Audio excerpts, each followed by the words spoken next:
আসসালামু আলাইকুম, welcome to my new blog. নতুন একটা ভিডিও নিয়ে আপনাদের সাথে চলে আসলাম।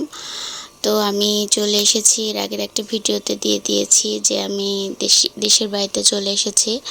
আর দেশের বাড়িতে আসার পর সকাল সকাল ঘুম থেকে উঠে দেখি এত সুন্দর বাচ্চা, মানে মুরগির বাচ্চার ডাক আওয়াজ শোনা যাচ্ছে। তো ঘুম থেকে উঠে দেখে ভালো লাগলো, তো ভাবলাম যে একটু ভিডিও করে নেই।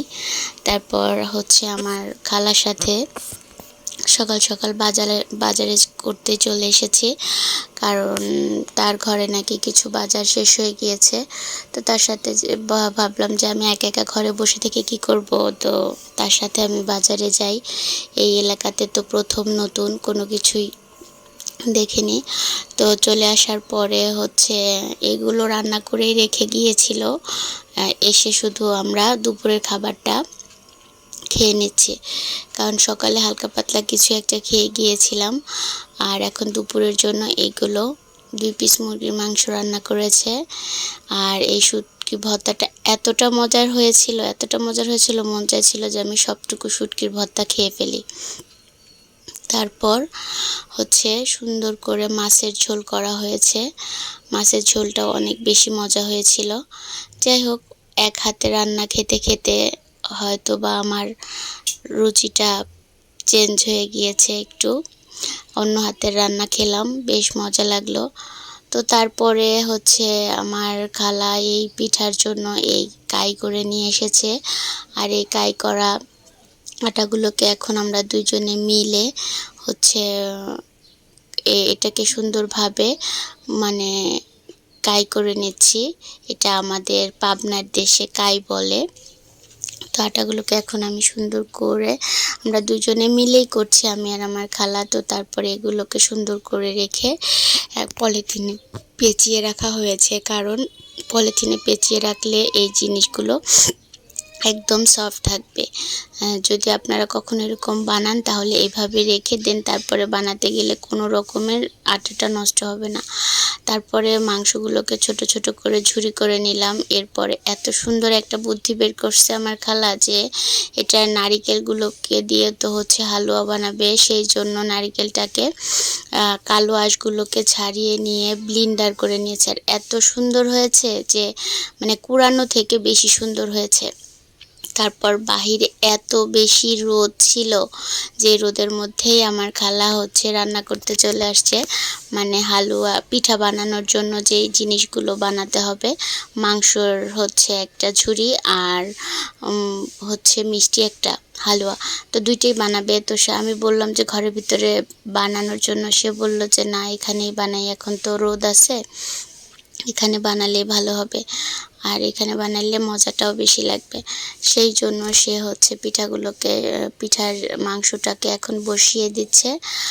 আর এত পরিমাণে রোদ, আমি রোদের আড়াল থেকে এগুলো করছি, অথচ এই ছোট্ট বাবুগুলা দৌড়ে দৌড়ে চুলার মধ্যে নিজে নিজেই রোস্ট হতে চলে আসতেছে।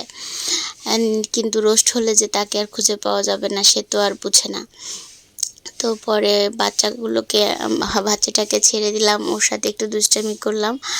তো এই যে মাংস ঝুড়িটা অনেক সুন্দরভাবে আস্তে আছে সুন্দর করে ভেজে নিতে হবে। আর এখানে একটুও পরিমাণে পানি দেওয়া যাবে না, কারণ পানি দিলে এই মাংসের ঝুড়িটা সুন্দর হবে না, এটা গলে যাবে। আর একদম আস্ত আস্ত সুন্দর থাকবে না, আর খেতেও মজা হবে না। এটা পানি ছাড়া একদমই রান্না করতে হবে।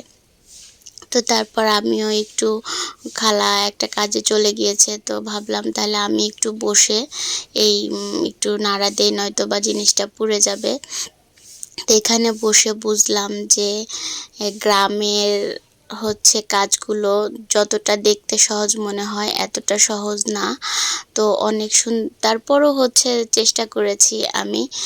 এমন তো না যে আমি পারি না, কারণ আমার শ্বশুরবাড়িতে যখন যাই তখন তো আমি মাটির চুলায় রান্না করি। তো তারপরেও এখানে একটু বেশি রোদ পড়েছিল জন্য হচ্ছে একটু কষ্ট হচ্ছিল। এখন ওই মাংসের ঝুড়িটা হয়ে গিয়েছে, এখন আরেকটা কড়াইতে এই যে মিষ্টির হালুয়াটা রান্না করার জন্য সব কিছু দিচ্ছে মশলাপাতি। এখন নারিকেলটাকে আগে হচ্ছে তেলের মধ্যে সুন্দর করে ভেজে নেবে,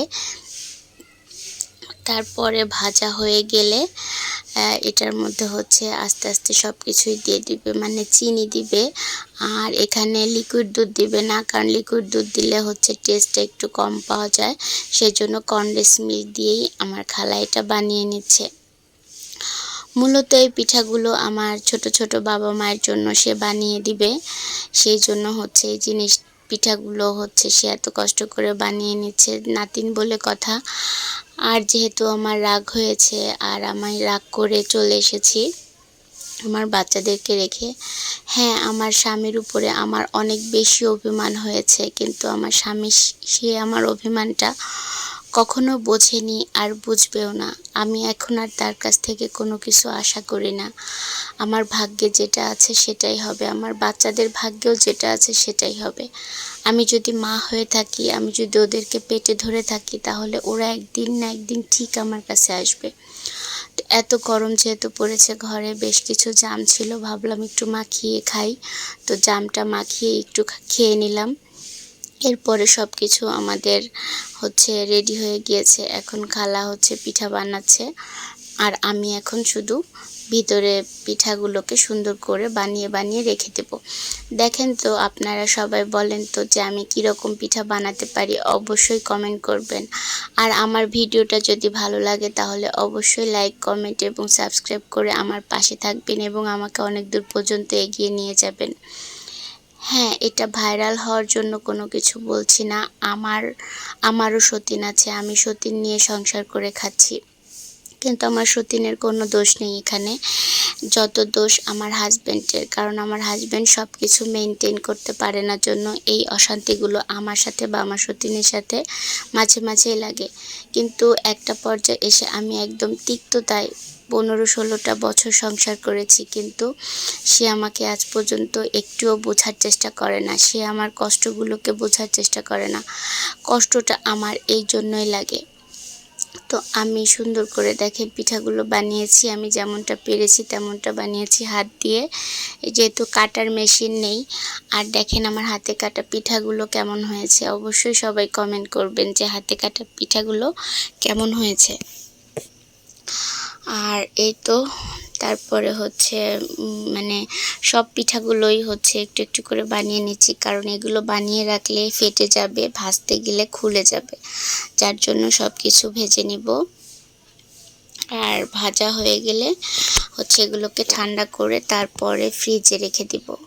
তো বেশ কিছু পিঠা বানানো হয়ে গিয়েছে, এই জন্য তেলটা গরম করে নিয়ে একটু দেখলাম তেলটা গরম হয়েছে নাকি, কিন্তু একটু কমই হয়েছে, তারপরেও দিয়ে দিয়েছি, কারণ পিঠাগুলো অনেক বেশি বানানো হয়েছে। এগুলো না বানালে আরও পিঠা বানানো যাবে না, এগুলোকে আগে ভেজে নিতে হবে।